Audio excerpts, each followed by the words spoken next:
Sebelumnya, Menteri Koordinator Bidang Politik, Hukum, dan Keamanan Hadi Cahyanto menyebut pembangunan Istana Negara di Ibu Kota Nusantara sudah mencapai di atas 90%. Hadi juga mengungkapkan progres pembangunan Istana Garuda yang berada di belakang Istana Negara sudah mencapai 100%.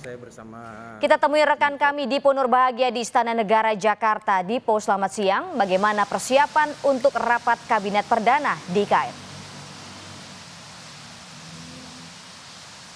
Ya, selamat siang Gita dan juga saudara. Tentu persiapan ini terus dilakukan agar nantinya sidang kabinet dapat berlangsung secara lancar. Kalau kita kutip apa yang sebelumnya sudah disampaikan oleh Deputi Bidang Protokol Pers dan juga Media Sekretariat Presiden, Yusuf Permana menyebut tentu masih ada sedikit finishing. Nah, kalau kita kutip lagi dari PLT Kepala Otorita IKN, Basuki Hadi Mulyono, ini bisa dikatakan hampir sebagian infrastruktur utama yang tentu nanti akan mendukung perhelatan ataupun sidang kabinet paripurna perdana di IKN ini sudah dapat dikatakan siap. Katakanlah seperti ketersediaan air, kemudian juga ketersediaan listrik, termasuk juga sarana dan juga prasarana di dalam istana kepresidenan di IKN yang tentu nanti juga akan digunakan pada saat sidang kabinet paripurna perdana ini dapat dikatakan sudah siap. Artinya kita hanya tinggal menunggu bagaimana kemudian nanti jalannya sidang Kabinet Paripurna Perdana di IKN yang akan berlangsung pada 12 Agustus 2024 dan akan dimulai pada pukul 9.30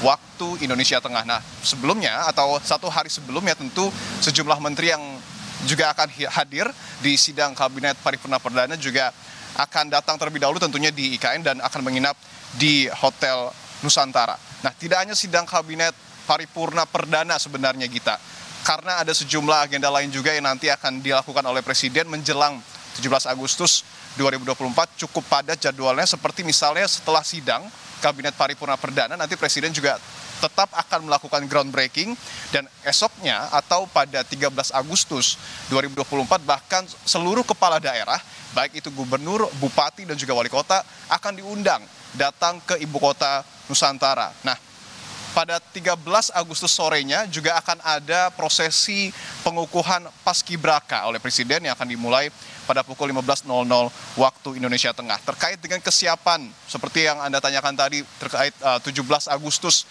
di IKN, nah untuk memastikan seluruh persiapan ini berjalan lancar, pada 14 Agustus 2024 pagi harinya Presiden akan meninjau gladi bersih tentu untuk memastikan perhelatan IKN ataupun perhelatan 17 Agustus yang akan dihelat di IKN dan Istana Merdeka Jakarta berjalan dengan lancar. Kita. Terima kasih atas laporan Anda, Dipo Nurbahagia langsung dari Istana Jakarta.